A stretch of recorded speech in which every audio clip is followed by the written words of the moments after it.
Hello everyone, Bharat the learning spot Hindi में आपका स्वागत है। मेरा नाम है गुलजार और जो हमने चैप्टर 2 का रिवीजन शुरू किया था उसका पार्ट 1 अपलोड हो चुका है चैनल पर और यहाँ से जो रहेगा ये पार्ट 2 रहेगा, ठीक है, जिसमें हम मुगलों का प्रतिरोध जो टॉपिक है यहाँ से पढ़ेंगे। तो अगर आपने पार्ट 1 नहीं देखा है तो फटाफट से चैनल पर जाओ और पहले वो देखो, उसके बाद में इस वीडियो पर आना, ठीक है। तो शुरू करते हैं हम अपना टॉपिक मुगलों का प्रतिरोध। तो प्रतिरोध में सबसे पहले थे जाट किसान, ठीक है, इनका विद्रोह हो रहा था। तो 17वीं शताब्दी में जाट किसानों ने मुगल शासन के अत्याचारों के विरुद्ध विद्रोह किया। मुगल शासन का एक अत्याचारी ऑफिसर था जो इन पर बहुत ज़्यादा जुल्म ढा रहा था। इन्हें गुस्सा आया, इन्होंने मार दिया उसे। अब मार दिया तो फिर युद्ध शुरू हुआ, ठीक है। उससे पहले जो जाट थे वो कहाँ कहाँ से थे? पश्चिमी उत्तर प्रदेश, हरियाणा और पूर्वी राजस्थान के जाट इसमें शामिल थे। तो वो वाला एरिया है जाटों का। तो वेस्टर्न उत्तर प्रदेश ये वाला एरिया, हरियाणा वाला एरिया और ईस्टर्न राजस्थान यानी कि पूर्वी राजस्थान। तो टोटल कुल मिलाकर ये वाला जो हिस्सा था यहीं पर थे जाट किसान, ठीक है। इन्हीं जाट किसानों ने मुगलों के खिलाफ विद्रोह किया था, ठीक है। ये कहानी हो गई। अब लगभग 20,000 लोगों ने मुगल सेना का सामना किया था और अंततः उनका विद्रोह दबा दिया गया था। तो ये विद्रोह जो है वो दब गया था, ठीक है। और इसके बाद में आदिवासी समुदायों का प्रतिरोध होता है। इन आदिवासी समुदायों में ये भील, गोंड, संथाल और कोंच थे। इन समुदायों ने क्या किया था? कर वसूलने और शासन के विस्तार का विरोध किया था। मतलब मुगल चाहते थे कि इनके एरिया पर एक तो कब्जा कर लिया जाए और इनसे कर लिया जाए बहुत ज़्यादा, या बहुत ज़्यादा नहीं, मतलब जितना भी है इनके ही एरिया से इनसे हम कर ले रहे हैं और अपने शासन का भी विस्तार कर लेंगे, इनके एरिया को अपने मुगल साम्राज्य के अंडर ले आएंगे। तो इसी वजह से इन सभी के सभी ने विद्रोह कर दिया था। तो कुछ समुदायों को तो मुगल साम्राज्य में मिला लिया गया था, लेकिन कुछ लंबे समय तक स्वतंत्र बने रहे, ठीक है। तो ये आदिवासियों की कहानी रहती है। ये आपको दिख रही होगी, ये गोंड जनजाति है, ठीक है। जनजाति क्या होती है? जिनकी एक अलग अपनी पहचान होती है, अपनी एक अलग संस्कृति होती है, ठीक है। ये भील जनजाति है, आज के समय पर देखने को मिलेंगे ये इस तरीके के। ये संथाल जनजाति और ये है कोच जनजाति, ठीक है। फिर उसके बाद में बात होती है रानी दुर्गावती की। तो इन्होंने भी मुगलों का प्रतिरोध किया था। ये रानी दुर्गावती गढ़ राज्य की वीर रानी थी। गढ़ राज्य जो था उसमें एक जगह थी गढ़कटंग, गढ़कटंग की रानी थी ये, ठीक है। एक गोंड राज्य था ये, गढ़कटंग क्या था? गोंड राज्य था, ठीक है। मैं अगर इसकी लोकेशन दिखाऊं तो यहाँ ऊपर अभी मुगल एम्पायर है और यहाँ पर गोंडवाना किंगडम चल रहा है। गोंडवाना किंगडम या गोंड किंगडम या गोंड राज्य, कुछ भी कह लो, एक ही बात है, ठीक है। तो यहीं पर ही ये जो लोकेशन है यहाँ पर लोकेटेड है गढ़कटंग, ठीक है।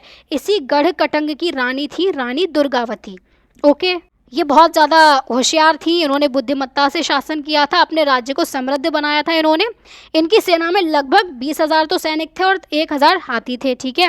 1564 में जो है वो अकबर के सेनापति ने उनके राज्य पर आक्रमण किया था और इसी आक्रमण की वजह से फिर युद्ध हुआ। तो इन्होंने अपनी सेना का खुद ही नेतृत्व किया था, खुद ही सेना संभाली इन्होंने। ये घायल हो जाती हैं युद्ध भूमि में और इसीलिए उन्होंने अपना आत्म बलिदान दे दिया। वहीं पर ही युद्ध भूमि में ही इन्होंने अपने आप को मार दिया, मतलब हम कह सकते हैं, ठीक है, ताकि ये अपने सम्मान की रक्षा कर सकें। मतलब मरना मंजूर है लेकिन हारना मंजूर नहीं है, किसी के आगे झुकना मंजूर नहीं है, इसीलिए इन्होंने आत्म बलिदान दिया है, ठीक है। इन्हें बंदी ना बनाया जा सके इसीलिए। तो उनका बलिदान उस क्षेत्रीय गौरव और प्रतिरोध का प्रतीक बन गया, इस वाले एरिया का प्रतीक बन गया, ठीक है। फिर कई सारे राजपूत थे, वो भी मुगलों का विरोध कर रहे थे। तो राजपूतों का उदय हम देख लेते हैं। तो उत्तर पश्चिमी भारत में स्थित होने के कारण राजपूतों ने भारी आक्रमणों का लगातार सामना किया। उत्तर पश्चिमी भारत मतलब कि भारत का जो नॉर्थ और वेस्ट वाला एरिया है, अगर इस मैप में अगर मैं आपको समझाने की कोशिश करूं तो ये वाला जो एरिया था यहाँ पर थे राजपूत, ठीक है। और ज़्यादातर जो आक्रमण हो रहे थे वो इसी जगह से हो रहे थे, अलग अलग आक्रमण यहीं से ही ज़्यादातर लोग आ रहे थे। तो इन्हीं का ही सामना इन बेचारे राजपूतों को करना पड़ रहा था, बार बार इन्हीं शक्तियों से जूझना पड़ रहा था, ठीक है। फिर खिलजी वंश जो था उसके आक्रमणों के बाद में राजपूतों ने अपने राज्यों का पुनर्गठन किया, ठीक है। आक्रमण हो रहा है, राजपूत राज्य टूटा, लेकिन उसके बाद में ये दोबारा से अपने आप को जोड़ना शुरू कर देते हैं। तो इसी प्रोसेस में ये 2 क्षेत्रों में विभाजित हो जाता है, एक मेवाड़ एक मारवाड़। इसमें अलग अलग राजपूत वंश उभर कर आते हैं। तो मेवाड़ और मारवाड़ अगर आप देखना चाहो तो ये राजस्थान का मैप है, ठीक है। यहाँ पर ये वाला एरिया था मेवाड़ का, और मेवाड़ के नॉर्थ वेस्ट या उत्तर पश्चिम में ये है मारवाड़, ठीक है। ये दो अलग अलग जगहें थी। तो मारवाड़ में लगभग ये जोधपुर वाला रीजन, नागौर, पाली, जालौर, बाड़मेर, ये सब आ जाते हैं। मेवाड़ में बेसिकली उदयपुर से आप याद रख सकते हो, और मारवाड़ को जोधपुर से याद रख सकते हो, ठीक है। क्लियर हो गया। तो इसके बाद में राजपूतों में ही एक राजा थे राणा सांगा, ठीक है। अनेक राजपूत राज्यों को इन्होंने एकजुट किया था। पहली बात तो इन्होंने सुल्तानों के विरुद्ध बहुत सारे युद्धों में विजय भी प्राप्त की थी, बहुत सारे युद्ध जीते थे। लेकिन 1527 में खानवा का युद्ध होता है जिसमें बाबर से हार जाते हैं, ठीक है। बैकग्राउंड समझो, लिंक करो अब इसको दोबारा से। 1526 में बाबर जो है वो पानीपत का युद्ध लड़ता है और इब्राहिम लोदी को हरा देता है, ठीक है। अब भारत में मुगल साम्राज्य स्थापित हो गया है। अब वो सोच रहा है तुम्हारा पश्चिम की तरफ बढ़ने की या उत्तर पश्चिम की तरफ बढ़ने की, जहाँ पर ये राजपूत बैठे थे। तो अगले ही साल 1527 में वो इन्हीं राजपूतों से युद्ध करता है। किससे? राणा सांगा से युद्ध करता है। और इस युद्ध का नाम क्या था? खानवा का युद्ध था, ठीक है। इसमें राणा सांगा बाबर से हार जाते हैं। इसके बाद में बात हो रही है महाराणा प्रताप की। तो महाराणा प्रताप ने मुगल प्रभुत्व को बिल्कुल भी स्वीकार नहीं किया, उनसे लड़ाई करते ही रहे, ठीक है। अब जब प्रभुत्व स्वीकार नहीं करेंगे तो युद्ध होगा। तो 1576 में युद्ध होता है, हल्दी घाटी का युद्ध, ठीक है। किसके बीच में? महाराणा प्रताप और मुगल सेना के बीच में होता है, ठीक है। हल्दी घाटी कहाँ पर थी? ये अरावली में ही लोकेटेड है। अरावली में हम बोल सकते हैं जो दर्रा होता है वो है, ठीक है। इस तरीके से अरावली की पहाड़ियाँ फैली हुई हैं, और इसी पहाड़ी में एक पास लोकेटेड है, एक दर्रा लोकेटेड है। यहाँ पर आपको देखने को मिलेगा, ये है हल्दी घाटी पास, ठीक है। ये दर्रा क्या होता है? जो पहाड़ होते हैं ना, पहाड़, उनको, ये ऊंचे ऊंचे पहाड़ हैं, ऊंचे ऊंचे पहाड़ों को पार नहीं किया जा सकता। तो थोड़ी सी जो नीची जगह होती है जहाँ से इधर से उधर जाना आसान हो जाता है, वही होता है दर्रा। तो यहाँ पर भी तो पहाड़ हैं, अरावली पहाड़ हैं। तो इन पहाड़ों को पार करने के लिए थोड़ी थोड़ी नीची जगह यहाँ पर लोकेटेड है। जैसे आपको एक गोरम घाट भी दिख रहा होगा, वैसे यहाँ पर हल्दी घाटी पास है, हल्दी घाटी दर्रा था, वहीं पर ये हल्दी घाटी का युद्ध हुआ था महाराणा प्रताप और मुगल सेना के बीच में, ठीक है। युद्ध के बाद उन्होंने अरावली की पहाड़ियों में रहकर गुरिल्ला युद्ध जारी किया। युद्ध हो रहा था और युद्ध की भूमि से ये भाग गए थे महाराणा प्रताप, क्योंकि इन्हें लग रहा था ये हार जाएंगे। तो उसके बाद में ये अरावली की पहाड़ियों में छुप जाते हैं, वहीं पर ही रहकर ये गुरिल्ला युद्ध करते रहते हैं। तो मतलब इन्होंने हार नहीं मानी है, ये अभी भी लड़ाई कर रहे हैं, ठीक है। और इनका साथ किसने दिया था? भीलों ने दिया था, ठीक है। इसी युद्ध में, हल्दी घाटी के युद्ध में और गुरिल्ला युद्ध में भी भील जो जनजाति थी उसने साथ दिया था। अब ये गुरिल्ला युद्ध क्या होता है? तो गुरिल्ला युद्ध एक ऐसी युद्ध पद्धति होती है जिसमें छोटे छोटे दल होते हैं, छोटा छोटा ग्रुप होता है लोगों का। ये बड़ी सेना पर अचानक हमला करते हैं, उसे नुकसान पहुंचाते हैं और फिर सुरक्षित स्थान पर लौट जाते हैं, ठीक है। मान लो ये कुछ लोगों का ग्रुप है, ठीक है, लगभग 20-25 लोगों का एक ग्रुप है। अब ये क्या कर रहे हैं? ये जंगलों में छुपकर बैठे हुए हैं। ये जो बड़ी सेना है यहाँ पर, इसके कुछ लोग इनको मिले, उन लोगों को पकड़ा इन लोगों ने और वहीं के वहीं मार दिया। अचानक से हमला किया और वापस से छुप गए, सुरक्षित स्थान पर फिर से लौट गए। तो यही है गुरिल्ला युद्ध।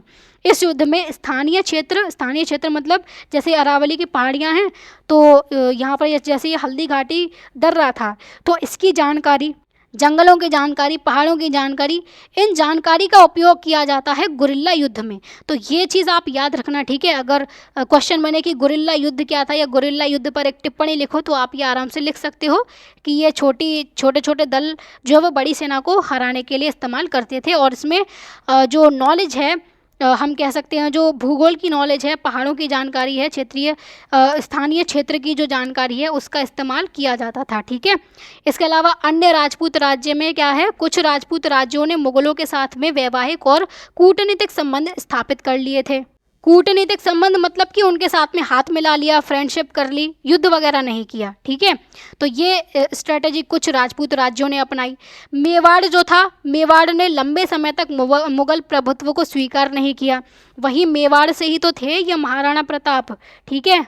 फिर उसके बाद में औरंगजेब के शासनकाल में कई राजपूत सरदारों ने विद्रोह कर दिया था। जब औरंगजेब राज कर रहा था तो बहुत सारे राजपूत सरदार उससे नाखुश थे, इसीलिए वो विद्रोह कर रहे थे, जिसमें एक इंसान था मारवाड़ का दुर्गादास राठौड़। ठीक है, ये नाम याद रखना। किसने विद्रोह किया था? दुर्गादास राठौड़ ने। कहाँ का था ये? मारवाड़ का था। इसने क्या किया था? जोधपुर की स्वतंत्रता की रक्षा के लिए संघर्ष किया था, क्योंकि अभी हमने देखा था मारवाड़ में जोधपुर आता है, तो उसी की स्वतंत्रता के लिए ये लड़ाई कर रहा था दुर्गादास राठौड़। क्योंकि औरंगजेब वहाँ के मतलब जो राजपूत राजा थे उनको हटाना चाहता था, क्योंकि जो वहाँ का राजा था मारवाड़ का वो मर गया था, उसका जो उत्तराधिकारी था, जो उसका बेटा था, वो बहुत छोटा था। इसीलिए औरंगजेब ये सोच रहा था कि अब जो है वो डायरेक्टली मुग़ल साम्राज्य के अंतर्गत इस मारवाड़ को लेकर आया जाए। उसी चीज़ का विरोध किया था दुर्गादास राठौड़ ने। ठीक है, तो मुग़ल सत्ता राजस्थान में सीमित ही रहती है, ज़्यादा आगे नहीं बढ़ पाती है। कुछ राजपूत उनके साथ में मिल जाते हैं और कुछ राजपूत उनके खिलाफ खड़े ही रहते हैं। ठीक है, अब अगले जो थे जिन्होंने मुग़लों का प्रतिरोध किया था वो थे अहोम। ये अहोम कौन थे? 13वीं शताब्दी में अहोम जातीय समूह जो है, इनकी जाति है अहोम जाति। ठीक है, ये वर्तमान म्यांमार से ब्रह्मपुत्र घाटी में आए थे और वहाँ अहोम साम्राज्य की स्थापना की थी। ओके, जो म्यांमार है वहाँ से आ रहे हैं ये। तो म्यांमार कहाँ पर है? यहाँ पर आपको इंडिया की बाउंड्री दिखेगी इस तरीके से। ये नहीं है, एक सेकंड, ये है इंडिया की बाउंड्री और म्यांमार की बाउंड्री। ठीक है, इधर है म्यांमार, ये आपको दिख रहा होगा। तो यही म्यांमार से उठकर इसी ब्रह्मपुत्र घाटी में, यहाँ पर ब्रह्मपुत्र नदी बह रही है, इसी घाटी में आए थे ये अहोम। ठीक है, और इसी घाटी में आकर बस गए थे। तो ब्रह्मपुत्र नदी इस तरीके से यहाँ से तिब्बत से निकल कर आती है, पूरे तिब्बत में बहती है, यारलुंग सांगपो नाम रहता है वहाँ पर, और उसके बाद में ये भारत में एंटर कर जाती है, असम में बहती है और फिर बांग्लादेश में जाकर गिर जाती है, और फिर अल्टीमेटली ये जाकर गिरती है बे ऑफ बंगाल में, या जिसे हम बंगाल की खाड़ी भी बोलते हैं। ठीक है, तो इसी ब्रह्मपुत्र घाटी में आकर बसे थे अहोम। तो वहाँ पर आकर बसे और वहाँ पर अहोम साम्राज्य की स्थापना कर ली थी। तो अहोम साम्राज्य आपको इस तरीके से देखने को मिल जाएगा। ठीक है, और इसी अहोम के पीछे भी मुगल्स पड़े हुए थे, यहाँ पर भी अपना शासन वो बिठाना चाहते थे। अहोम शासकों ने फिर मुग़लों के विस्तार का विरोध किया था और उन्होंने स्थानीय संस्कृति को अपनाया, मतलब जो असम की संस्कृति थी उसको अपनाया अहोमों ने, और कृषि को भी बढ़ावा दिया। ठीक है, इनका एक इम्पॉर्टेंट सिस्टम था, वो था पाइक प्रणाली। ये याद रखना, अगर क्वेश्चन पूछा जाए पाइक प्रणाली क्या थी तो ये आप बता सकते हो कि पाइक प्रणाली में हर एक सक्षम व्यक्ति को बुलाया जाता था राज्य की सेवा के लिए। ठीक है, सक्षम मतलब बूढ़ा ना हो, बहुत छोटा बच्चा ना हो, और आदमी होना चाहिए, मैन होना चाहिए या पुरुष होना चाहिए। ठीक है, महिलाएं इसमें काम नहीं करती थी, सेना वगैरह में काम नहीं करती थी। महिलाओं का काम रहता था कि जब ये लोग जो हैं वो राज्य की सेवा करने के लिए गए हैं मैन, तो वो घर की देखभाल करेंगी, जो भी खेती वगैरह है उसको वो लोग देखेंगी। ठीक है, तो सेवा जो थी वो श्रम के रूप में देते थे ये लोग, या फिर सैन्य कार्य के रूप में देते थे। मतलब युद्ध वगैरह लड़ना है, सेना चाहिए, तो उसमें भी जा सकते थे हम लोग, और अपना श्रम भी दे सकते थे। अगर कोई जैसे रोड बनवाया जा रहा है, नहर बनवाई जा रही है, कोई कुआं खुदवाया जा रहा है, तो उसमें लेबर चाहिए, श्रम चाहिए, तो उसी लेबर का काम भी ये लोग कर सकते थे। यही थी पाइक प्रणाली। ठीक है, इससे फ़ायदा क्या हुआ कि सार्वजनिक निर्माण कार्यों और बिना स्थायी सेना के विशाल शक्ति बनाए रखने में सहायता मिली। सार्वजनिक निर्माण कार्य, जैसे कि मैंने अभी एग्जाम्पल दिया था नहर वगैरह का, वही चीज़ होती है जो सभी लोगों के काम में आती है। ठीक है, तो वो चीज़ भी बन पा रही थी, और स्थायी सेना रखने की भी ज़रूरत नहीं थी कि राज्य को एक परमानेंट सेना रखनी पड़ रही है, उसको बिल्कुल सैलरी देनी पड़ रही है, ऐसा कोई झंझट नहीं था। लेकिन ज़रूरत पड़ेगी तो एक विशाल शक्ति एक बार बुलाने पर ही सारे के सारे लोग इकट्ठा हो जाएंगे सेना के रूप में। ठीक है, तो ये फ़ायदा था इसका। इसके बाद में मुग़लों के विरुद्ध संघर्ष इन्होंने कैसे किया था वो हम जान लेते हैं। तो 17वीं शताब्दी में, लगभग बात हो रही है 1662 की। ठीक है, ये डेट मैंने इसीलिए मेंशन कर दिया ताकि आपको कन्फ्यूजन ना हो, 17वीं शताब्दी में कौन से समय की बात हो रही है पता ही नहीं चल रही, इसी वजह से। ठीक है, तो सम्राट औरंगजेब जो था इसने अहोम राज्य की राजधानी गढ़गांव पर अधिकार करने के लिए मुग़ल सेना भेजी। ठीक है, तो अहोम राज्य की राजधानी क्या है? गढ़गांव थी। इसी गढ़गांव पर कब्जा करने के लिए ये भेज रहा है सेना। तो यहाँ पर ये आपको देखने को मिलेगा, एक तो अहोम साम्राज्य। ठीक है, अहोम साम्राज्य में ये जो है ये ब्रह्मपुत्र नदी दिख रही है, इसी के यहाँ पर किनारे पर आपको देखिएगा यहाँ पर गढ़गांव लोकेटेड है, यही थी इनकी राजधानी गढ़गांव। इसी पर कब्जा करने के लिए मुग़ल सेना भेजी थी। तो मुगल सेना ने कुछ समय के लिए गढ़गांव पर कब्जा कर लिया था, लेकिन उसके बाद में अहोमों ने लड़ाई करी थी। घने घने जंगल हैं यहाँ पर, तो उन घने घने जंगलों का इस्तेमाल, पहाड़ियों का, नदियों का इस्तेमाल किया, अपने ज्ञान का इस्तेमाल किया, गुरिल्ला रणनीति का इस्तेमाल किया और मुगलों का लगातार विरोध करते रहे। तो यहाँ से, इस गढ़गांव वाली जगह से इनको भगा दिया और अपनी राजधानी इन्होंने दोबारा से अपने अंडर ले ली। ठीक है, ज़्यादातर क्षेत्रों पर पूरी दोबारा से अधिकार कर लिया था। फिर वो तो घटना थी 1662 की। उसके बाद में एक घटना दोबारा फिर से होती है 1671 में। अब सराय घाट का युद्ध होता है। कौन सा युद्ध होता है? सराय घाट का युद्ध। ठीक है, ये युद्ध कहाँ पर लड़ा गया था? ब्रह्मपुत्र नदी पर लड़ा गया था, मतलब नदी में नावों के थ्रू ये युद्ध लड़ा जा रहा है। ठीक है, ज़मीन पर नहीं लड़ रहे हैं, जो कि वर्तमान गुवाहाटी के निकट लड़ा गया था। गुवाहाटी कहाँ पर है? यहाँ पर आपको देखने को मिलेगी। ये दोबारा देखो, ये जो लोकेटेड है इस जगह पर। ठीक है, गुवाहाटी, ये यहाँ पर गढ़गांव है, यहाँ गुवाहाटी है। दोनों में काफ़ी ज़्यादा डिस्टेंस या दूरी देखने को मिलेगी, तो दोनों को कंफ्यूज मत करना। ठीक है, ये गढ़गांव, ये गुवाहाटी। क्लियर हो गया? इसी गुवाहाटी के पास में युद्ध हुआ था, सराय घाट का युद्ध। कौन सी नदी पर? ब्रह्मपुत्र नदी पर। ठीक है, अहोम सेनापति कौन था? उसका नाम था लचित बरफुकन।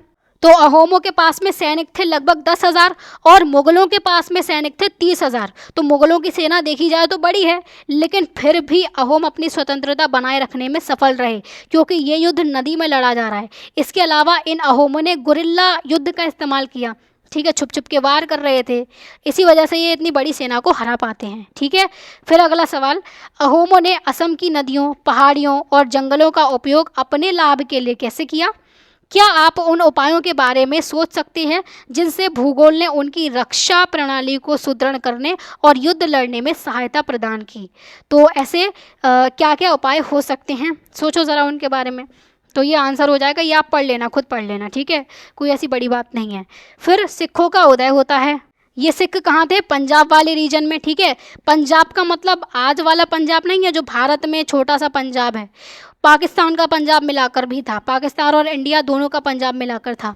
अगर यहाँ पर मैप हो तो, मैप है ही नहीं, लेके नहीं आई मैं। ठीक है, कोई बात नहीं है, तो ऐसे ही समझा दे रही हूँ। पंजाब और इंडिया, पंजाब नहीं, इंडिया और पाकिस्तान दोनों का पंजाब मिलाकर एक काफ़ी बड़ा एरिया था पंजाब। ठीक है, तो 15वीं शताब्दी में पंजाब में गुरु नानक ने समानता का, करुणा मतलब लोगों के प्रति दया रखनी है, दया का भाव रखना है, किसी को भी नुकसान नहीं पहुंचाना है, और ईश्वर की एकता, जिसे बोलते हैं एक ओंकार, इसका संदेश दिया था गुरु नानक ने। ठीक है, 15वीं शताब्दी में, और इसी के साथ में सिख धर्म की स्थापना हुई थी। ठीक है, तो सिख धर्म की स्थापना हो जाती है 15वीं शताब्दी में। गुरु नानक के अनुयायी जो थे, जो फॉलोवर थे, उनको सिख बोला गया। और प्रारंभ में जो सिख पंथ था वो सिर्फ और सिर्फ एक आध्यात्मिक आंदोलन था। ठीक है, और बाद में जाकर जो है इसमें सेना वगैरह को भी ट्रेन करना शुरू किया जाता है, उसकी कहानी अभी हम देखेंगे। आध्यात्मिक आंदोलन मतलब अभी जो है लोग सिर्फ और सिर्फ अपने खुद पर ही फोकस करेंगे, अपने मतलब आध्यात्म पर ज़्यादा फोकस करेंगे, हम एक अच्छे इंसान कैसे बन सकते हैं, सेवा का भाव जो है इस चीज़ पर ज़्यादा फोकस किया जाएगा।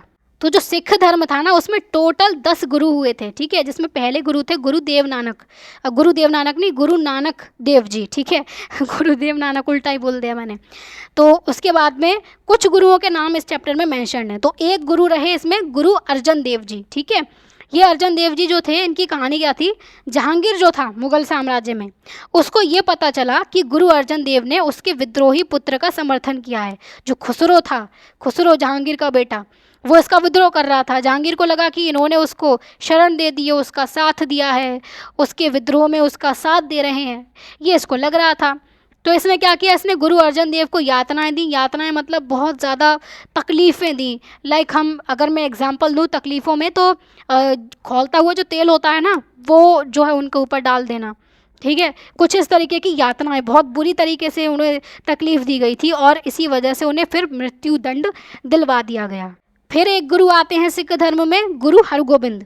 गुरु अर्जन देव की मृत्यु हो जाती है जहांगीर की वजह से। ये देखकर उनके बेटे कौन? गुरु अर्जन देव के बेटे थे गुरु हरगोबिंद। ठीक है, तो इनके पुत्र और इनके उत्तराधिकारी मतलब कि जो अगले गुरु बने थे गुरु अर्जन देव के बाद में, वो ये बने थे गुरु हरगोबिंद सिंह। ठीक है, उत्तराधिकारी गुरु थे हरगोविंद ने सैनिक प्रशिक्षण शुरू कर दिया। अब क्या है, लोगों को ट्रेनिंग देना शुरू कर दी, सेना रखना शुरू कर दी हरगोविंद ने, ये इन्होंने शुरू किया था। ठीक है, तो उन्होंने सिख सेना के गठन को प्रोत्साहित किया। सिखों ने मुगल सेना के विरुद्ध बहुत सारे युद्ध भी लड़े थे। इसके बाद एक गुरु का और मेंशन यहाँ पर किया गया है, गुरु तेग बहादुर का। ठीक है, गुरु तेग बहादुर की बात यह है कि 1675 में कश्मीरी पंडित जो थे उनकी रक्षा के लिए आ गया है, क्योंकि ये कश्मीरी पंडित इनके पास गए थे गुरु तेग बहादुर के पास में कि हमारी मदद करो, हम पर जो है वो बहुत ज़्यादा अत्याचार किए जा रहे हैं। तो गुरु तेग बहादुर खड़े हुए उनके साथ में। औरंगज़ेब ने उनसे बोला कि इस्लाम स्वीकार कर लो, गुरु तेग बहादुर से बोला इस्लाम स्वीकार कर लो। गुरु तेग बहादुर ने मना कर दिया कि मैं नहीं करूँगा, क्योंकि मेरे पास अपने धर्म को फॉलो करने की खुद की अपनी स्वतंत्रता है और ये स्वतंत्रता मैं नहीं छोड़ूंगा। ठीक है, इसी वजह से औरंगज़ेब ने क्या किया था, चांदनी चौक में उनका सिर कलम करवा दिया था। ठीक है, ये चांदनी चौक वही है दिल्ली में जहाँ से शॉपिंग वगैरह की जाती है। ओके, फिर गुरु गोविंद सिंह जो थे ये 10वें गुरु थे और अंतिम गुरु थे सिख धर्म में। ठीक है, और क्योंकि फिर गुरु गोविंद सिंह ने जो है वो लास्ट जो गुरु बना दिया था, वो बना दिया था गुरु ग्रंथ साहिब को। गुरु ग्रंथ साहिब क्या थी, इनका पवित्र ग्रंथ थी सिखों की। ठीक है, तो इसी को इन्होंने बोल दिया कि अब कोई भी ह्यूमन गुरु नहीं बनेगा, मतलब कोई भी इंसान गुरु नहीं बनेगा, जो अल्टीमेट गुरु रहेगी वो अब गुरु ग्रंथ साहिब रहेगी। तो 10वें और अंतिम गुरु थे ये गुरु गोविंद सिंह। खालसा पंथ की स्थापना इन्होंने ही की थी। कब की थी, 1699 में, ये डेट याद रखनी है। ठीक है, खालसा जो था ये न्याय, समानता, आस्था की रक्षा के लिए समर्पित था। ठीक है, इन सब की रक्षा करता था खालसा। अब गुरु ग्रंथ साहिब की जब हम बात करें तो सिखों का पवित्र ग्रंथ है ये। इसका संकलन सबसे पहले गुरु अर्जन देव ने किया था। ठीक है, सबसे पहले तो इन्होंने ही जो है वो अलग अलग गुरुओं की बातें इकट्ठा की थी, एक जगह पर लेकर आए थे, ये अपनी बातें भी लिखी थी।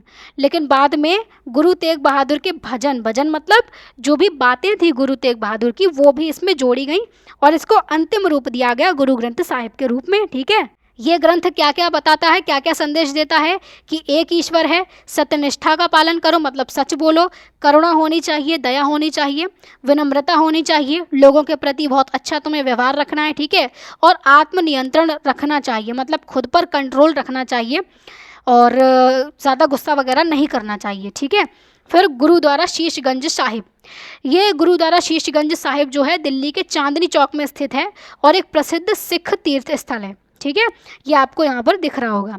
तो 1675 में औरंगज़ेब के आदेश पर गुरु तेग बहादुर का सिर जो कलम किया गया था वो इसी जगह पर कलम किया गया था। बाद में इसी जगह को फिर गुरुद्वारा बना दिया गया। ठीक है, ये स्थान आस्था और धार्मिक स्वतंत्रता बलिदान का प्रतीक माना जाता है। धार्मिक स्वतंत्रता मैंने अभी बताई थी ना कि गुरु तेग बहादुर ने अपनी धार्मिक स्वतंत्रता बनाए रखना चूज़ किया, ना कि मरना, मतलब उन्होंने मरना चूज़ किया अपनी धार्मिक स्वतंत्रता के लिए, ना कि अपना धर्म बदलना। ठीक है, तो ये गुरु तेग बहादुर की भी कहानी हो जाती है। यहाँ तक बात हो गई सिख धर्म की। अब सिख साम्राज्य की स्थापना होगी। ठीक है, सिख धर्म पहले आया था, अभी धर्म चल रहा है सिर्फ और सिर्फ आध्यात्मिक तरीके से अपने आप की उन्नति के लिए। अब यहाँ पर साम्राज्य स्थापित होगा, मतलब अब जो है वो सेना रखी जाएगी, राज्य स्थापित किया जाएगा। तो किसने स्थापित किया था, महाराजा रणजीत सिंह ने। ठीक है, 1799 में महाराजा रणजीत सिंह ने विभिन्न सिख संघों को एकजुट कर लिया। कई सारे अलग अलग ग्रुप पड़े हुए थे सिखों के, उन सभी को एकजुट किया और सिख साम्राज्य की स्थापना करी। इनकी विशेषता क्या क्या थी महाराजा रणजीत सिंह की, सैन्य कुशलता थी इनके पास में। ठीक है, और कूटनीतिक कौशल था, मतलब युद्ध के अलावा भी और क्या क्या तरीके हो सकते हैं, लोगों से बातचीत करके भी जो है वो सॉल्यूशन निकाला जा सकता है वो चीज़। और धार्मिक सहिष्णुता भी थी, दूसरे धर्मों के प्रति इनका सम्मान था। ठीक है, तो लगभग 1839 में जो सिख साम्राज्य था वो लगभग इतना बड़ा हो गया था। ठीक है, मुगलों के अंडर से निकल चुका था ये, क्योंकि 1839 बहुत बाद का टाइम हो गया। ठीक है, तब तक तो सारे के सारे शक्तिशाली राजा जो थे वो भी मर चुके थे। तो महाराजा रणजीत सिंह का जो साम्राज्य था वो उत्तर पश्चिम के अधिकांश भागों तथा कश्मीर के कुछ क्षेत्रों तक फैला हुआ था। जैसे कि आपको दिख रहा होगा ये उत्तर पश्चिम वाला एरिया है ना, तो उसी एरिया में लोकेटेड है और यहाँ पर कश्मीर भी है तो वहाँ पर लोकेटेड है। ठीक है, ये हो गया। फिर 19वीं शताब्दी के मध्य तक सिख साम्राज्य जो था वो मुगल साम्राज्य के अवशेषों से लड़ता रहा था। अवशेष क्यों, क्योंकि ज़्यादा कुछ पावरफुल बचा नहीं है मुगल साम्राज्य में, ज़्यादा बड़ा साम्राज्य बचा नहीं है, छोटा मोटा ही बचा हुआ है। और बढ़ते ब्रिटिश विस्तार से, दोनों से ही इनका विरोध होता रहा, इन दोनों से ही ये लड़ते रहे। ठीक है, क्योंकि अंग्रेज़ भी भारत में आ चुके थे, अंग्रेज़ भी अपना क्षेत्र फैला रहे थे, तो उनसे भी ये सिख लोग लड़ते रहे। ठीक है, अब हमने सारे के सारे वंश वगैरह सब पढ़ लिए हैं। अब हम देखेंगे भारत का प्रशासन, लगभग अब हमारा चैप्टर ख़त्म ही होने वाला है। तो सबसे पहले हम देखते हैं दिल्ली सल्तनत के अधीन प्रशासन कैसे चलता था। तो सुल्तान की शक्तियाँ क्या क्या थी यहाँ पर, तो सत्ता जो थी वो सुल्तान पर केंद्रित थी, मेन पॉइंट यही था सुल्तान। ठीक है, सुल्तान के पास में राजनीतिक अधिकार थे, सैन्य अधिकार थे, मतलब राज्य का जो भी फैसला लिया जाएगा, सेना से रिलेटेड जो भी फैसला लिया जाएगा वो सब सुल्तान लेगा, कोई और नहीं ले सकता है। ठीक है, सुल्तान के कर्तव्य क्या क्या थे, पहला कर्तव्य था संभावित आक्रमणों से, मतलब अगर कोई आक्रमण होने वाला है या हो रहा है तो उससे इस्लाम के क्षेत्रों की रक्षा करनी है। इस्लाम का क्षेत्र बेसिकली उसी का राज्य है। ठीक है, उसकी रक्षा करने की बात बोली जा रही है। शुल्क और करों का संग्रह करना है। ठीक है, शुल्क अलग है, कर अलग होता है। शुल्क कब दिया जाता है, जब हम किसी सर्विस का इस्तेमाल करते हैं, जैसे कि एक व्यापारी को एक जगह से दूसरी जगह पर सामान लेकर जाना है और वो इस रोड का इस्तेमाल करना चाहता है। ठीक है, तो रोड के इस्तेमाल के लिए कुछ ना कुछ शुल्क लगेगा, कुछ ना कुछ फीस लगेगी जो इसे देनी पड़ेगी, तो वो शुल्क हो जाता है। कर जो होता है वो किसी की इनकम में से जाता है। एक हम बोल सकते हैं जैसे एक किसान है, वो लगभग 100 टन गेहूँ उगा रहा है, तो उसको कर के रूप में मान लो 40 टन गेहूँ देने पड़ रहे हैं, और लगातार देने पड़ रहे हैं, मतलब जब भी वो उगाएगा कुछ ना कुछ तो उसको कुछ ना कुछ पैसे देने पड़ेंगे। वो किसी सेवा का तो इस्तेमाल नहीं कर रहा है ना, लेकिन फिर भी उसको देना पड़ रहा है राज्य को, तो वो चीज़ कर होती है। और शुल्क हम तब देते हैं जब किसी सेवा का इस्तेमाल करते हैं। ठीक है, और पहला काम ये, दूसरा काम ये, तीसरा काम ये कि व्यक्तिगत संपर्क द्वारा सार्वजनिक विषयों और लोगों की स्थिति से जुड़े रहना। सार्वजनिक विषय मतलब कि राज्य में क्या क्या चल रहा है, कोई विद्रोह वगैरह तो नहीं कर रहा है वो चीज़, और लोगों की स्थिति क्या है राज्य में, किस किस की क्या क्या परेशानी है, वो उस चीज़ के बारे में जानकारी रखना। ठीक है, तो ये सुल्तान के कर्तव्य थे। इसके अलावा सुल्तान को मंत्री परिषद की सहायता भी मिलती थी। मंत्री परिषद क्या है, मंत्रियों का एक समूह होता था, एक ग्रुप होता था, अलग अलग मंत्री थे, अलग अलग विभागों को देखते थे। जैसे कि कोई न्याय का विभाग देखेगा, कोई सेना का, कोई पैसे से रिलेटेड, ये सारी चीज़ें थी। ठीक है, और दिल्ली सल्तनत में थी एक महत्वपूर्ण व्यवस्था जिसका नाम है इक्ता प्रणाली, ये ज़रूर से याद कर लेना। तो दिल्ली सल्तनत का जो प्रशासन था उसका प्रमुख आधार यही थी, इक्ता प्रणाली ही थी। ठीक है, कर वसूली के लिए क्या किया जाता था, कुलीनों को, जिन्हें हम इक्तादार बोल रहे हैं, उनको क्षेत्र सौंपे जाते थे। जैसे कि जो एरिया है उसका नाम है इक्ता। ठीक है, एक जगह है, एक ज़मीन का टुकड़ा है, वो दे दिया इक्तादार को। इक्तादार क्यों बोला जा रहा है ऐसे, क्योंकि उसे इक्ता दी जा रही है। ठीक है, और ये इक्तादार होते थे कुलीन। कुलीन मतलब कि ऊंचे ऊंचे पदों पर बैठे हुए लोग, तो उन्हीं को ये क्षेत्र सौंपे जाते थे। वही चीज़ थी इक्ता प्रणाली। किस लिए क्षेत्र सौंपे जा रहे हैं, कर वसूली के लिए। ठीक है, तो वो इंसान जो है, जो इक्तादार है, उसके जो भी खर्चे हैं, तो खर्चों के बाद जो भी पैसा बचेगा, जो राजस्व बचेगा, वो सुल्तान के कोष में जमा कर दिया जाएगा। ठीक है, जैसे कि 1000 रुपये टोटल टैक्स का उसकी वसूली हुई। ठीक है, उस इंसान का, इक्तादार का खर्चा हो जाता है 200 रुपये का, और जो भी उसके साथ में टैक्स वसूल करवाएंगे, जो भी सेना वगैरह वो रख रहा है, और बाकी का जो 800 रुपये बचेंगे वो चले जाएंगे सुल्तान के पास में। ठीक है, तो ये इस तरीके से इक्ता सिस्टम काम करता था। सेना के खर्च और उसके रखरखाव के लिए इक्ता प्रणाली बहुत ज़्यादा महत्वपूर्ण थी, बहुत ज़्यादा ज़रूरी थी, क्योंकि पैसा आ रहा है, राजस्व आ रहा है सुल्तान के पास में, तो वो सेना का खर्च उठा पाएगा, इससे सेना को सैलरी दे पाएगा, क्योंकि मुफ्त में कोई भी इंसान काम नहीं करेगा राज्य के लिए आकर। ठीक है, और सेना का रखरखाव भी इससे हो पाता था। इक्ता प्रणाली ने क्या किया था, केंद्रीय सत्ता के प्रति जो वफादार स्थानीय प्रशासक थे उनका एक जाल तैयार कर दिया था। जैसे दिल्ली में बैठा हुआ है सुल्तान, ठीक है, इस तरीके से अगर हम बनाएं तो यहाँ पर दिल्ली में सुल्तान बैठा हुआ है, केंद्रीय सत्ता तो यहाँ पर है, लेकिन अलग अलग जगहों पर, छोटी छोटी जगहों पर उसने क्या कर दिया, इक्तादार बैठा दिए जो उसके वफादार लोग थे, तो इसका एक जाल तैयार हो गया, एक नेटवर्क तैयार हो गया। ठीक है, इसके अलावा याद रखने वाली बात यह है कि इक्तादारों के पद वंशानुगत नहीं थे। वंशानुगत यानी कि जैसे कोई अगर किसी को अगर कोई इक्ता दे दी, कोई इक्तादार बन गया, तो अब उसका बेटा इक्तादार नहीं बन सकता। ठीक है, उसकी जो क्वालिफिकेशंस होंगी उसी के बेसिस पर उसको इक्तादार बनाया जा सकता है, वंश के आधार पर नहीं है कि उसका बेटा, फिर उसका बेटा, फिर उसका बेटा जो है वो इक़्तिदार बनते चले जाएं, ये चीज़ नहीं है। ठीक है, अब आगे आते हैं दिल्ली सल्तनत में कर व्यवस्था कैसी थी। तो व्यापार पर प्रत्येक स्तर पर कर लगाया जाता था। ठीक है, हर एक स्टेज पर कर लगाया जा रहा है। अगर कोई फसल उगी तो वहाँ किसान से टैक्स लिया गया। ठीक है, उसको व्यापारी ले गया तो उस व्यापारी से भी टैक्स लिया गया, उसको मार्केट में बेचा गया तो वहाँ पर भी टैक्स लिया गया। ये है हर एक स्तर पर लगाया गया कर। और करों का सबसे ज़्यादा बोझ किसानों पर ही पड़ता था। और कुछ समकालीन विवरण, समकालीन मतलब कि उस समय के, जो दिल्ली सल्तनत की हम बात कर रहे हैं, उसी समय के विवरण हमें ये बताते हैं कि भूमि से राजस्व संग्रह के समय बहुत ज़्यादा कठोरता भी होती थी। ठीक है, मतलब जब भूमि से टैक्स वगैरह कलेक्ट करने के लिए जब जाते थे लोग तो थोड़ी सी कठोरता दिखाते थे। ठीक है, थोड़ी सी या अत्यधिक कठोरता दिखाते थे।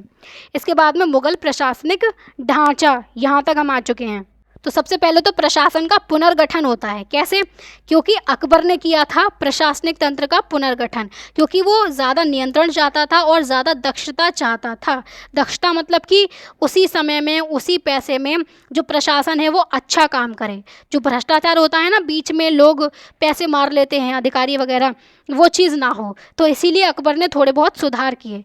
तो मुगल काल में प्रमुख अधिकारी कौन कौन थे? पहला था दीवान। ये दीवान था वित्त विभाग का प्रभारी। ठीक है, पैसों से रिलेटेड जो भी काम देखता था वो दीवान देखता था।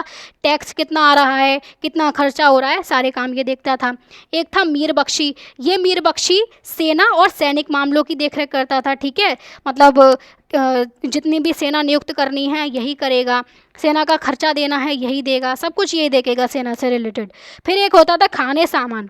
ये खाने सामान शाही घराने से रिलेटेड काम देखता था। सार्वजनिक कार्यों, मतलब अगर कोई बिल्डिंग बन रही है, कोई नहर, कोई कुआं वगैरह बन रहा है, उनको देखता था। व्यापार को, उद्योग को और कृषि का प्रभारी था। ठीक है, फिर सदर होता था। सदर न्याय, धर्म और शिक्षा संबंधी मामलों के लिए उत्तरदायी था। ये सारे के सारे मामले सदर के थे। ठीक है, प्रांतीय प्रशासन की जब हम बात करें तो मुगल साम्राज्य को टोटल 12 प्रांतों में बांटा गया था और इन प्रांतों को बोला जाता था सूबे। ठीक है, तो ये बात याद रखना कि 12 सूबों में मुगल प्रांत विभाजित था और फिर सूबों को और छोटी छोटी प्रशासनिक इकाइयों में बांटा गया था। जैसे कि आज आप देख पा रहे होगे, इंडिया को अलग अलग स्टेट्स में बांटा गया है, स्टेट्स को डिस्ट्रिक्ट में या जिलों में बांटा गया है, उसी तरीके से और छोटी छोटी प्रशासनिक इकाइयों में सूबों को भी बांटा गया था। ठीक है, जांच और संतुलन की व्यवस्था भी थी यहाँ पर। सरकारी अधिकारियों के बीच प्रभावी जांच और संतुलन की व्यवस्था लागू थी यहाँ पर, ताकि कोई भी पैसा ना मार सके, बीच में कोई भी गलत काम नहीं कर सके। ठीक है, तो ग्राम स्तर पर पारंपरिक स्वशासन की जो व्यवस्थाएं थी वो बनी रहती हैं। मतलब जो गांव के लोग हैं वो आराम से इनके जो भी मामले हैं वो खुद उसका शासन कर सकते हैं। मुगल साम्राज्य या अकबर या बोल सकते हैं हम राजा के पास जाने की ज़्यादा कोई ज़रूरत नहीं पड़ेगी। ठीक है, फिर एक थी मनसबदारी प्रणाली। ये मनसबदारी प्रणाली को स्थापित किया था अकबर ने, याद रखना। ठीक है, अबुल फजल जो था, अबुल फजल कौन था? अकबर का दरबारी इतिहासकार था। इसने एक बुक लिखी थी जिसका नाम था आईने अकबरी। ये भी याद रखना है फैक्ट। ठीक है, इसमें इसने लिखा कि मनसबदारों से अपेक्षा की जाती थी कि वे अपने मनसब यानी कि पद के अनुसार राज्य के लिए हाथियों, घोड़ों, ऊँटों और सैनिकों की एक निश्चित संख्या रखें। ठीक है, मनसबदारी सिस्टम क्या होता था? कुछ अधिकारी रखे जाते थे, मनसबदार रखे जाते थे, उनको एक लैंड दिया जाता था, एक ज़मीन दे दी जाती थी। ठीक है, और उन्हें हम बोल क्या रहे हैं? उन्हें हम बोल रहे हैं मनसबदार। तो इन मनसबदार को दे दी गई उनके मनसब के हिसाब से ज़मीन। ठीक है, और मनसब का मतलब क्या होता है? कोई एक रैंक, कोई एक पद या कोई एक स्टेटस। अब जैसे कि किसी एक इंसान को दी गई 1000 का मनसब दिया गया उसे। ठीक है, तो इसका मतलब क्या होगा कि उसे 1000 की सेना रखनी पड़ेगी। अब सेना कौन सी रखनी पड़ेगी? हाथियों की रखनी है, घोड़ों की रखनी है, ऊँटों की रखनी है, कैसी रखनी है ये राजा बताएगा। ठीक है, तो मनसब तो थी रैंक और मनसबदार वो था जिसको ये रैंक दी जाती थी। तो ये मनसबदार सेना को मेंटेन करता था। समझ गए? यही थी मनसबदारी प्रणाली जो थी। ठीक है, इस व्यवस्था का फ़ायदा ये था कि स्थायी केंद्रीय सेना नहीं बनानी पड़ी। मतलब कि परमानेंटली कोई सेना नहीं रखनी पड़ रही है, उसको लगातार सैलरी नहीं देनी पड़ रही है। ठीक है, बिना आवश्यकता पड़ने पर सेना एकत्र करना संभव हो जाता था। अगर कोई मनसबदार जो है उसको एक एरिया की जो है वो मनसबदारी दे दी गई, मान लो इस जगह की मनसबदारी दे दी गई, उससे बोल दिया गया कि तुम 5,000 का मनसब मेंटेन करो, 5,000 की घुड़सवार सेना तुम मेंटेन करके रखो। तो अकबर को अपने पास में सेना परमानेंटली रखने की ज़रूरत नहीं है, लेकिन जब उसे ज़रूरत पड़ेगी तब वो यहाँ से बुला सकता है इस सेना को कि अपनी सेना जो है 5,000 की उसको तुम लेकर आ जाओ, मुझे युद्ध लड़ना है, कोई बाहरी शक्ति जो है वो आ चुकी है, या इंडिया में ही अपने साम्राज्य का विस्तार करने के लिए युद्ध करना है, तो तुम अपनी सेना लेकर आ जाओ, साथ में युद्ध करने चलेंगे। ठीक है, तो कुछ ये है कि स्थायी केंद्रीय सेना बनानी नहीं पड़ रही। ठीक है, फिर जो अगर अकबर स्थायी केंद्रीय सेना नहीं बना रहा तो ये जो इंसान जो सेना मेंटेन कर रहा है ये कहाँ से पैसे लाएगा उन लोगों को देने के लिए? तो ये पैसे उसी ज़मीन से लाता था जो ज़मीन इसको दी गई है। ठीक है, इनको वेतन किस रूप में मिलता था? जागीर के रूप में। जागीर क्या है? भूमि के रूप में। ठीक है, एक ज़मीन का टुकड़ा दे दिया गया और उस इंसान से ये बोल दिया गया कि इसी ज़मीन पर तुम अपने सैनिक वगैरह मेंटेन करके रखो, घोड़े रखने हैं, हाथी रखने हैं, वो बता देगा राजा, तो वो इसी ज़मीन पर रखेगा। और इस ज़मीन से जो भी टैक्स कलेक्ट होगा, जो भी कर मिलेगा, उससे तुम अपना खर्चा चला सकते हो, अपनी सेना का खर्चा चला सकते हो।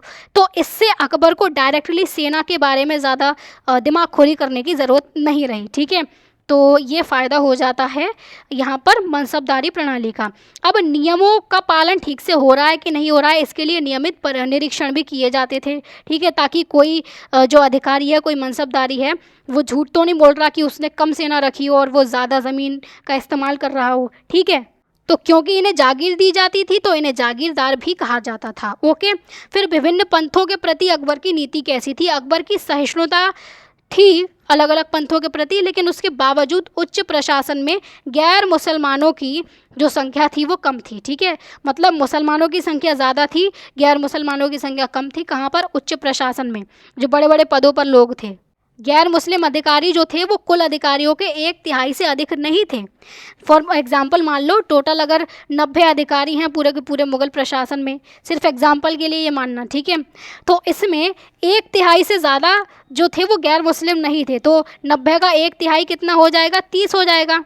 और 60 जो थे वो मुस्लिम थे और 30 जो थे वो गैर मुस्लिम थे, नॉन मुस्लिम थे। ठीक है, ये डिस्क्रिमिनेशन यहाँ पर देखने को मिल रहा है, ये भेदभाव देखने को मिल रहा है। गैर मुस्लिमों की संख्या कम है। और मुस्लिम अधिकारियों में भी अगर हम देखें तो उसमें भी विदेशी मूल के अधिकारियों को ज़्यादा प्राथमिकता दी जा रही थी भारतीय मूल के अधिकारियों से। ठीक है, मतलब अगर कोई भारतीय मूल का एक तरफ अधिकारी खड़ा है और एक तरफ जो है वो विदेशी मूल का इंसान खड़ा है, विदेशी मूल जैसे कि सेंट्रल एशिया वगैरह, पर्शिया वगैरह, वहाँ से आए थे ना मुग़ल, सेंट्रल एशिया से आए थे, तो वहाँ का अगर कोई इंसान है तो उसको ज़्यादा प्रेफरेंस दी जाएगी, उसको पहले रखा जाएगा, ना कि इस भारतीय मूल के इंसान को। ठीक है, तो ये बात क्लियर हो गई। इसके बाद में है टोडरमल की राजस्व व्यवस्था। राजस्व व्यवस्था मतलब कि अब पैसे से रिलेटेड थोड़ा बहुत इन्होंने सुधार किया था। तो टोडरमल कौन थे? सबसे पहली बात तो ये थे अकबर के वित्त मंत्री, मतलब पैसों से रिलेटेड जो भी काम था उसको ये देखते थे। ठीक है, तो इन्होंने क्या काम किया था? टोडरमल ने फसलों की पैदावार और कीमतों का सर्वेक्षण करवाया, मतलब जो सर्वे होता है ना जगह जगह पर जाकर, वो चीज़ करवाई कि फसल की पैदावार कितनी है, मतलब कितनी फसल पैदा की जा रही है पूरे के पूरे मुग़ल साम्राज्य में और कितनी कीमतों पर बेची जा रही हैं। फिर जो जानकारी मिलती है उस सर्वेक्षण से, उसी के आधार पर टोडरमल ने हर एक फसल का मूल्य निर्धारित कर दिया। अब जब मूल्य निर्धारित हो जाएगा तो पता रहेगा कि कितनी पैदावार हो रही है, किस मूल्य पर बेची जा रही है, तो कितना पैसा आ सकता है, कितना राजस्व या रेवेन्यू आ सकता है, ये पता रहेगा। ठीक है, तो पूरे साम्राज्य में भूमि का व्यवस्थित सर्वेक्षण भी करवाया गया था, मतलब जो पूरी की पूरी ज़मीन है उसको भी नापा गया था कि कितनी आखिर ज़मीन आखिर है कितनी। ठीक है, तो वो चीज़ हुई। परिणाम क्या हुआ? राजस्व संग्रह में वृद्धि हो जाती है, ज़्यादा पैसा आने लगता है और राज्य तंत्र बहुत ज़्यादा सुदृढ़ यानी कि मजबूत हो जाता है और प्रभावी बन जाता है, क्योंकि इससे पहले ये नहीं पता है कि आखिर ज़मीन है कितनी। ठीक है, मान लो कोई एक गांव ए है, इस गांव ए में ये बोला जा रहा है, अभी तक ये माना जा रहा था कि 100 बीघा ज़मीन है, लेकिन असली में क्या था, यहाँ पर 150 बीघा ज़मीन थी। जब सर्वे करवाया गया तो पता चला। तो अभी तक ऐसा लग रहा था कि 100 बीघा के हिसाब से यहाँ पर टैक्स लग रहा था, लेकिन अब 150 बीघा के हिसाब से टैक्स लगेगा, तो टैक्स ज़्यादा लगेगा ना, तो इसी वजह से राजस्व संग्रह में वृद्धि हो जाती है। ठीक है, ये अलग अलग चीज़ें हो जाती हैं। इसके बाद में लास्ट टॉपिक है हमारा अब जनजीवन। आम लोग किस तरीके से जी रहे थे वो हम देखेंगे, ठीक है। तो आर्थिक व्यवस्था कैसी थी? 13वीं से 17वीं शताब्दी के बीच राजनीतिक परिवर्तन हो रहे थे भारत में बहुत ज़्यादा, है ना। कभी कोई सत्ता बन रही थी, कभी कोई सत्ता बन रही थी, लेकिन फिर भी हमारा भारत समृद्ध रहता है, ठीक है। तो कृषि, कारीगर उद्योग जो थे, व्यापार नेटवर्क, समुदाय और मंदिर आधारित अर्थव्यवस्था का विकास होता है इस समय पर। तो समुदाय आधारित अर्थव्यवस्था क्या होती है? सभी लोग आपस में जो है वो एक दूसरे पर डिपेंड होते हैं। जैसे किसान जो है वो अपने औजारों के लिए लोहार पर डिपेंडेंट है, ठीक है। कपड़े पहनेंगे तो कपड़े बनाने वाले पर डिपेंड होंगे कुछ लोग, ठीक है। खाना चाहिए लोगों को तो लोग जो है वो किसान पर डिपेंड होंगे। वही है समुदाय आधारित अर्थव्यवस्था। और मंदिर आधारित अर्थव्यवस्था थी, मतलब मंदिर जो थे वो मेन काम कर रहे थे लाइक अ बैंक, उस समय का बैंक के जैसा लोन वगैरह देते थे ये, ठीक है। और इसके अलावा श्रेणी थी। श्रेणी क्या होता है? संघ होता है, मतलब एक ही पेशे के लोग जो होते हैं, पेशा मतलब कि एक ही जैसा काम करने वाले लोग जो होते हैं वो अपना एक ग्रुप बना लेते हैं, ठीक है। जैसे कि सुनार, सारे के सारे सुनारों ने मिलकर अपना एक ग्रुप बना लिया तो उसे क्या बोलेंगे? उसे श्रेणी बोलेंगे या संघ बोलेंगे, ठीक है। फिर एक होती थी जाति। जाति क्या है? पेशेवर रूप से परिभाषित समुदाय है, मतलब कि काम के आधार पर उनकी जाति तय की गई। जैसे जो लोहार है वो लोहे से रिलेटेड काम कर रहा है, औजार वगैरह बना रहा है, तो उसकी जाति रख दी गई कि तुम लोहार हो, ठीक है। सुनार की जाति रख दी गई उसके काम के आधार पर। ऐसे ही अलग अलग जातियां बनाई गई। तो ये पेशेवर के आधार पर, पेशेवर रूप से परिभाषित समुदाय होता था जाति जो था, ठीक है।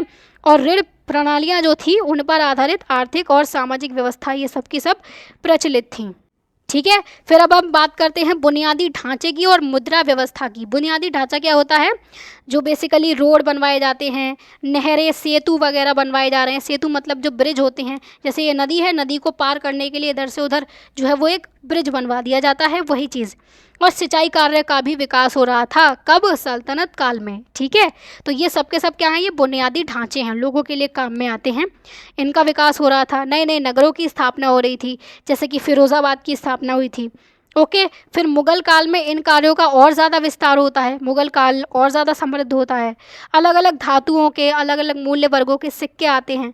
मूल्य वर्ग क्या होता है? वैल्यू हम बोल सकते हैं, जैसे कि सिक्के पर लिखी होती है। आज के समय पर अगर हम देखें तो कोई सिक्का है 5 रुपये का, कोई सिक्का है 10 रुपये का, तो वो क्या है? वो उसका मूल्य वर्ग है, उसका मूल्य है, ठीक है, कि उस सिक्के से कितने का सामान आ सकता है।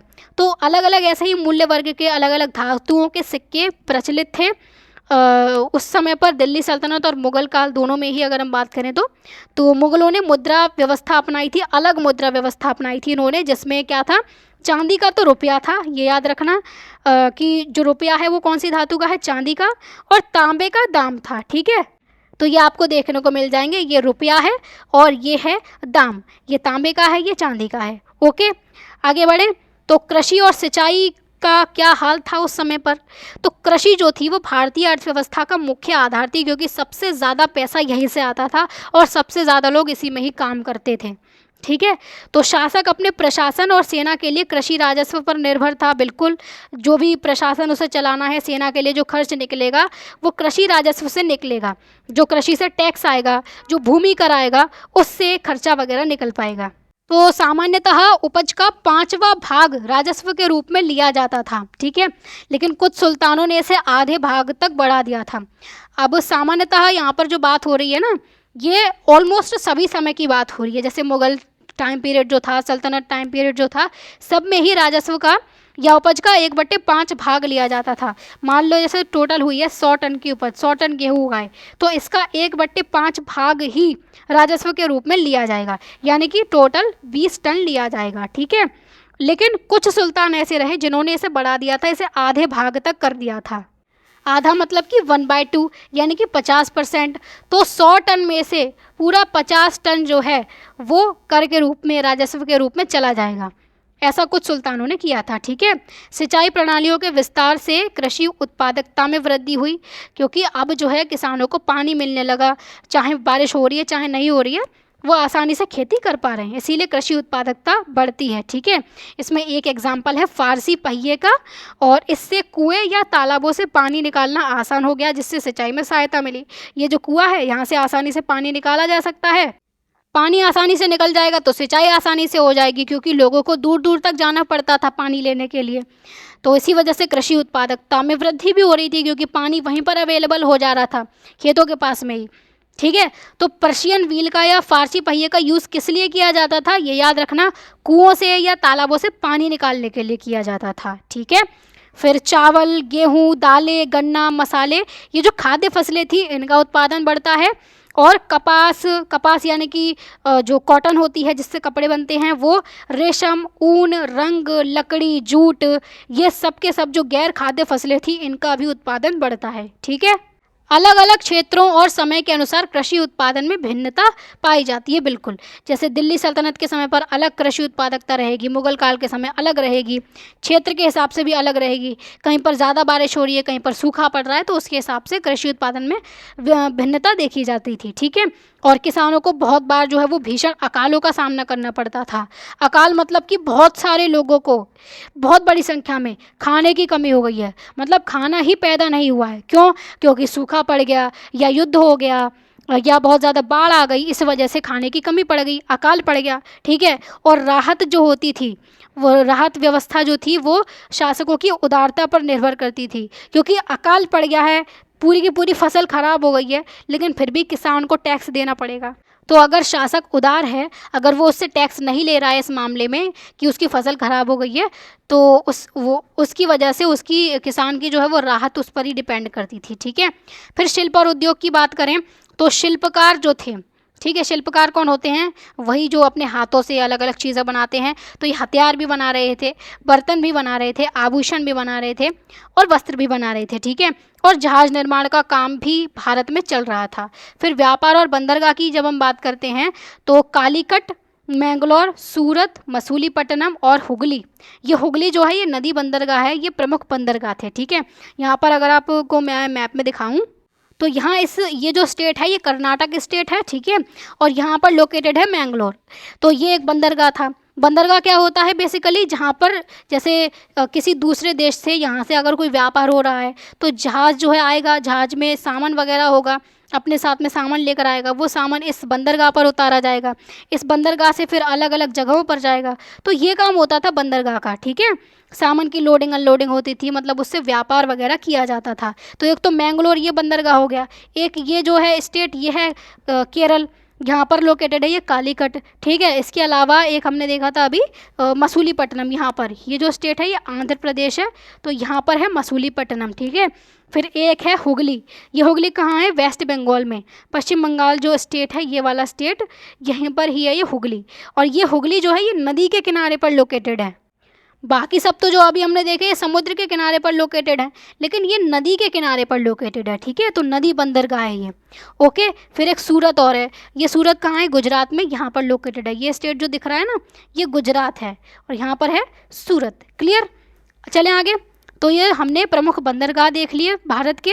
फिर भारत का निर्यात जो होता था वो आयात से अधिक होता था, मतलब भारत बेच ज़्यादा रहा था, खरीद कम रहा था। ठीक है, तो भारत को फ़ायदा ही फ़ायदा हो रहा था। फिर रेशम, घोड़े, धातुएं और विलासिता की वस्तुएं आयात की जाती थीं।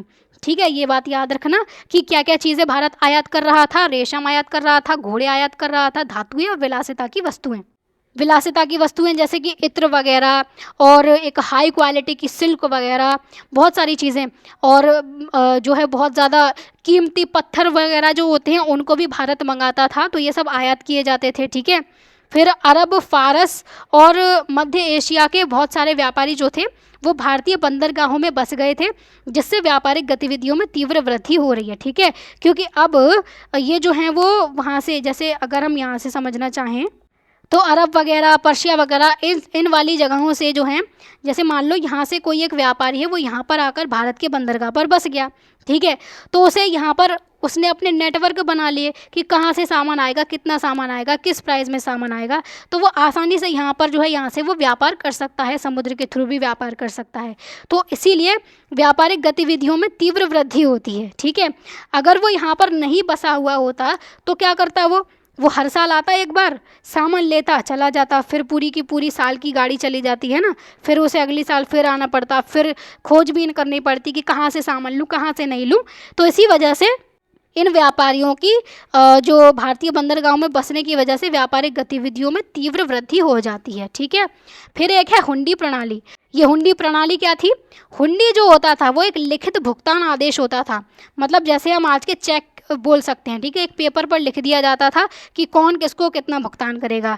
इसके माध्यम से बिना नकद धन ले जाए लेन देन किया जा सकता था। मतलब कोई व्यापारी है तो उसको अपने साथ में पैसे लेकर जाने की ज़रूरत नहीं है, वो इस हुंडी को अपने साथ में लेकर जा सकता था आराम से और दूसरे शहर में जाकर पेमेंट कर सकता था। ठीक है, तो ये आधुनिक बैंकिंग व्यवस्था का प्रारंभिक रूप था। और क्योंकि जो बैंकिंग व्यवस्था है उससे क्या काम होता है, हम अपने साथ में पैसे लेकर नहीं जाएं तब भी हम किसी दूसरे देश में पेमेंट कर सकते हैं या ऑनलाइन ट्रांसफ़र कर सकते हैं, है ना। ऐसे यहाँ पर हुंडी काम कर रही है। हुंडी जो है वो एक शहर से, जैसे ये हुंडी है, ये एक शहर से दूसरे शहर चली गई। इस इंसान ने हुंडी भिजवाई, ठीक है, और इसने जो है वो हुंडी किसको दिखाएगा, ये उस इंसान को दिखाएगा जिसके नाम पर ये हुंडी लिखी गई है। जैसे कि कोई एक साहूकार है, ठीक है, तो उसी साहूकार को लेकर जाकर दिखा दी कि ये हुंडी है, तो वो साहूकार उसको पैसे दे देगा। मान लो ये ए है, ये बी है, ये बी हुंडी भिजवा रहा है ए के पास, ठीक है, ए के पास हुंडी आई और ए ने क्या किया, साहूकार को दिखाई, साहूकार ने ए को पैसे दे दिए, ए के पास में पैसे आ गए। बी ने क्या किया था, बी ने अपनी जगह वाले साहूकार को पैसे दिए थे, जो यहाँ पर साहूकार बैठा था, मनी लैंडर जिसे हम बोलते हैं, पैसे उधार जो देते हैं, ठीक है, उसको पैसे दिए थे, जितने भी पैसे भिजवाने थे। मान लो 1000 भिजवाने थे तो 1000 रुपये बी ने इस साहूकार को दिए, इसने हुंडी लिखी और ये हुंडी गई ए के पास, ए ने इस साहूकार को दी, इस साहूकार ने ए को पैसे दे दिए। ये प्रोसेस होता था टोटल। ठीक है, ये मैंने आपको शॉर्ट में फटाफट से समझा दिया है।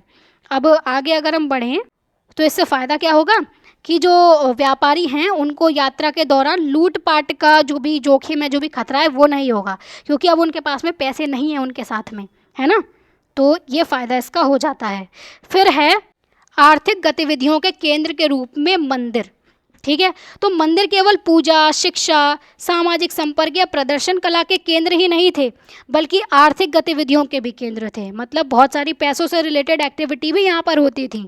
मंदिरों के आसपास में चहल पहल वाले बाज़ार बन जाते हैं। ठीक है, बाज़ार बनेंगे तो अलग अलग दुकानदार अपनी दुकानें लगाएंगे। बहुत सारे लोग जब आएंगे मंदिरों में दर्शन करने के लिए तो वो खर्चा करेंगे, तो बाज़ार बनते हैं।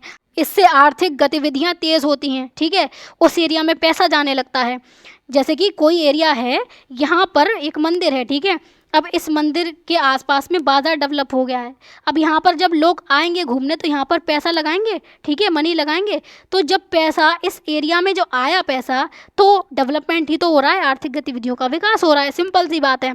फिर शासक मंदिरों को भूमि और धन दान देते थे। ठीक है, मंदिर प्रबंधक जो होते थे वो ये जो दान आ रहे हैं, इन दानों को वो ट्रस्ट के रूप में रखते थे।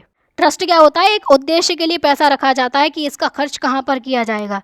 तो इस ट्रस्ट में जो पैसा आ रहा है दान के रूप में, उसका इस्तेमाल सिंचाई के लिए किया जा रहा है, सिंचाई प्रणालियों के लिए। सरोवरें बनवाई जा रही हैं। सरोवर मतलब जो टैंक होते हैं, जैसे गड्ढे खुदवाकर जिनमें पानी भरवा दिया जाता है, वो चीज़ बनवाई गई। धर्मशाला बनवाई गई, छत्रम बनवाए गए, ये सब बनवाए गए। ठीक है, छत्रम क्या होता है, जो लोगों के लिए खाने पीने की जो इंतज़ाम करता है। जैसे यहाँ पर डिफरेंस दिया गया है कि धर्मशाला होती है यात्रियों और तीर्थयात्रियों के ठहरने के लिए बनाया गया एक विश्राम स्थल होता है। ठीक है, मुख्य रूप से रहने की ही व्यवस्था होती है यहाँ पर। लेकिन छत्रम क्या होता है, छत्रम था दक्षिण भारत में प्रचलित धर्मशाला का एक रूप है। ठीक है, यहाँ पर ठहरने की तो जगह है ही है, रुकने की जगह तो है ही है, साथ में भोजन भी दिया जाएगा और भी सुविधाएं दी जाएंगी। ठीक है, तो मंदिरों का एक काम था ऋण देने का। व्यापारियों को ज़रूरत है तो ऋण भी देते थे मंदिर। और मंदिर जो थे वो आंतरिक और समुद्री व्यापार को वित्त पोषित करते थे, मतलब पैसा लगाते थे उनमें भी। आंतरिक व्यापार क्या है, देश के अंदर अंदर जो व्यापार चल रहा है, और समुद्री व्यापार यानी कि दूसरे देशों से जो व्यापार हो रहा था। ठीक है, तो उन सब में भी पैसा लगाते थे मंदिर। तो मंदिर का काफ़ी बड़ा रोल रहता था उस समय पर। फिर आर्थिक संकट आता है कब, 17वीं शताब्दी के उत्तरार्ध में। उत्तरार्ध मतलब कि बाद वाला समय। तो इस समय पर क्या हो रहा था, करों और बिचौलियों को भुगतान के बाद किसानों के पास उपज का बहुत कम भाग बचता था। एक तरफ तो उसने कर दे दिया और एक तरफ ये जो बिचौलिए हैं, जो कर वसूलने के लिए आए हैं, उनको भी कुछ ना कुछ भुगतान कर रहे हैं, कुछ ना कुछ पेमेंट कर रहे हैं। तो इससे इन किसानों के पास में अपनी उपज का बहुत छोटा भाग बचेगा। मान लो किसान ने टोटल 100 टन उगाया, ठीक है, इस 100 टन में से भी कर चला गया उसका 40 टन का, और उसको इस बिचौलियों को 30 टन की पेमेंट करनी पड़ी, 30 टन का पैसा उसको देना पड़ा। तो इसके पास क्या बचेगा? टोटल 30 टन बच जाएगा। अपनी उपज का एक छोटा सा भाग रह गया, बाकी सब तो चला गया ये, ठीक है, छोटा भाग रह गया।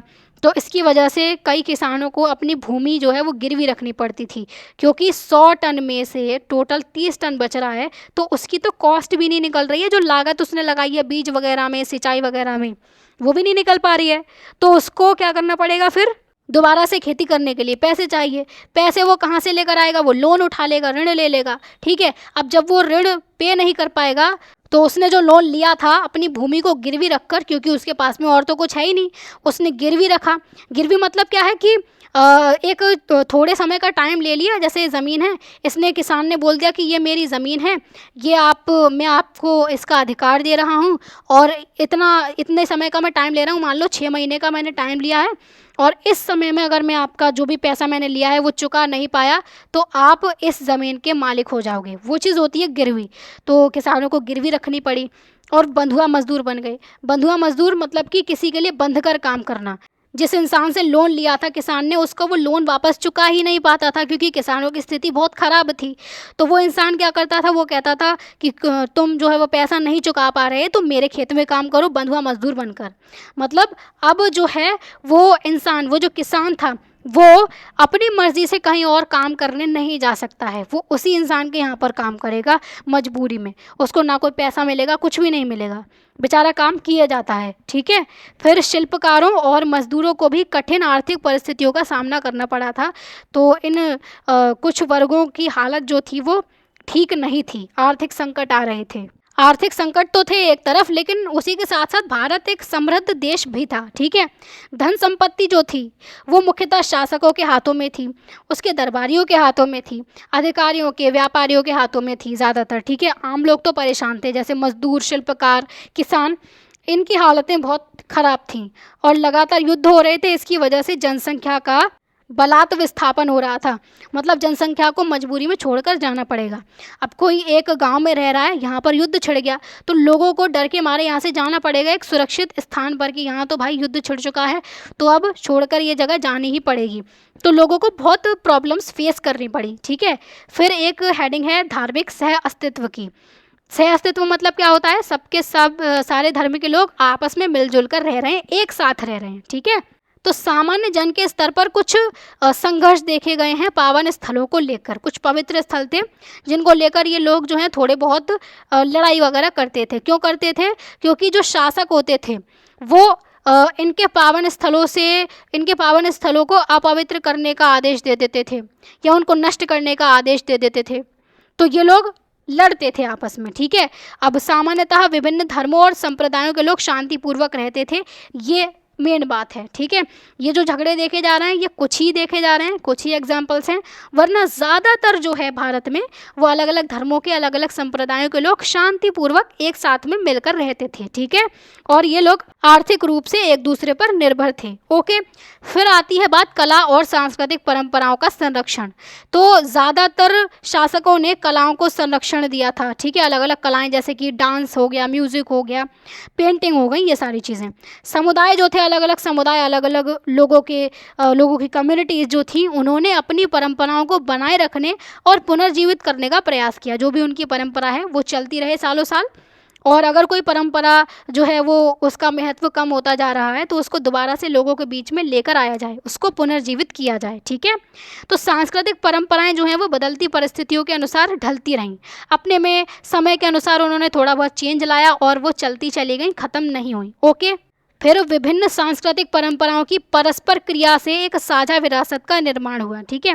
अलग अलग सांस्कृतिक परंपराएं हैं, जैसे किसी मुस्लिम की कोई परंपरा, किसी हिंदू की कोई परंपरा, किसी जैन की कोई परंपरा, ये सब आपस में बातचीत कर रहे हैं ये लोग, तो इससे साझा विरासत बन रही है।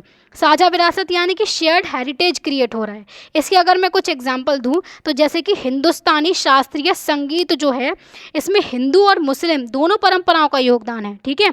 तो हिंदुओं की अपनी एक विरासत हो गई, मुस्लिमों की अपनी एक विरासत हो गई, दोनों ने मिलकर क्या किया, एक साझा विरासत बनाई। दोनों के गुण इसमें देखे जा सकते हैं हिंदुस्तानी शास्त्रीय संगीत में। ऐसे ही जो उर्दू भाषा है वो हिंदी, फारसी, अरबी के मेल से विकसित हुई है, ठीक है, ये भी साझा विरासत का एक उदाहरण है। फिर इंडो इस्लामिक वास्तुकला, जिसमें इंडिया के तत्व भी देखने को मिलते हैं और इस्लामिक तत्व भी देखने को मिलते हैं, जैसे कि अपना ताजमहल, कुतुब मीनार, लाल किला, ये सब क्या है, ये शेयर्ड हेरिटेज है, साझा विरासत है, ठीक है। तो ये सारी बातें हो गई। अब भारत की स्थिति क्या थी ओवरऑल, तो भारत आर्थिक रूप से तो समृद्ध था लेकिन राजनीतिक रूप से अस्थिर रहा, क्योंकि हमने देखा दिल्ली सल्तनत आई, उसमें भी 5 वंश आए, एक दूसरे को मार रहे थे। फिर मुगल साम्राज्य आया, ठीक है, साउथ में जो है वो कहीं पर विजयनगर साम्राज्य है, फिर बहमनी सल्तनत, पूर्वी गंग राज्य हमने देखा, होयसल देखे, कितने सारे लोग नहीं देखे हमने, अहोम देखे, राजपूत देखे, है ना। तो ये सब कुछ अस्थिर बना हुआ है पूरे के पूरे भारत में राजनीतिक रूप से। और भारत ने अनेक गंभीर चुनौतियों का सामना भी किया था। चुनौतियां जैसे कि बहुत ज़्यादा युद्ध वगैरह किए जा रहे थे, बहुत ज़्यादा संकट भारत पर बन रहे थे, लेकिन उसके बाद भी भारत बचा रहा इन द सेंस अपनी संस्कृति को बचाए रखा भारत ने, अपनी सभ्यता, संस्कृति, परंपराएं, समाज, ये चीज़ नष्ट नहीं हुई भारत की, बल्कि ये बने रहे और विकसित होते रहे। जो भी आया भारत ने अपने आप में खुद में सबको समाहित कर लिया, साझा विरासतें बनी, ठीक है। वरना अगर कोई और कंट्री होती तो शायद उसकी जो संस्कृति है वो नष्ट हो जाती, ठीक है। तो यह कठिनाइयों के साथ साथ भारत की सहनशीलता की भी कहानी है। भारत जो था वो बहुत ज़्यादा सहनशील रहा है। जैसा कि मैंने बताया कि जितने भी आक्रमण हो रहे हैं बाहर से, सभी को भारत अपने में समा ले रहा है।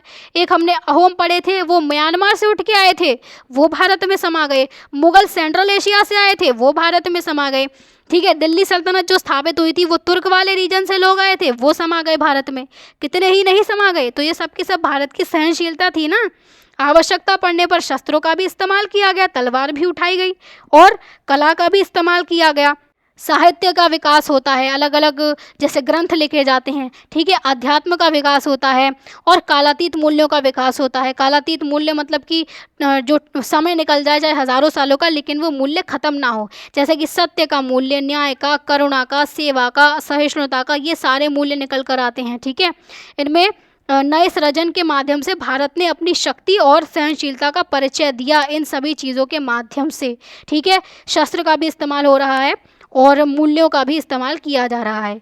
तो ये था हमारा चैप्टर, पूरा का पूरा चैप्टर हमने सिर्फ और सिर्फ 2 घंटे में कंप्लीट कर लिया है, ठीक है। तो आई होप सो कि आपको समझ में आया होगा।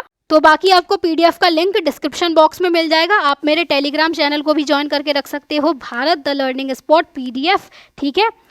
और टेलीग्राम पर जाना, सर्च कर लेना, ये आपको मिल जाएगा चैनल। तो वहाँ पर जो है जो भी PDF मैं बनाऊँगी वो यहीं पर डालूँगी, ठीक है। तो वीडियो अगर अच्छी लगी है तो वीडियो को लाइक कर देना, शेयर कर देना, और अगर कहीं पर भी कोई भी डाउट हुआ है तो उसको मेंशन कर देना कमेंट्स में, ठीक है। बाकी चैनल को भी सब्सक्राइब कर लेना। तो चलिए फिर मिलते हैं अगली वीडियो में, तब तक के लिए bye bye, take care and keep learning.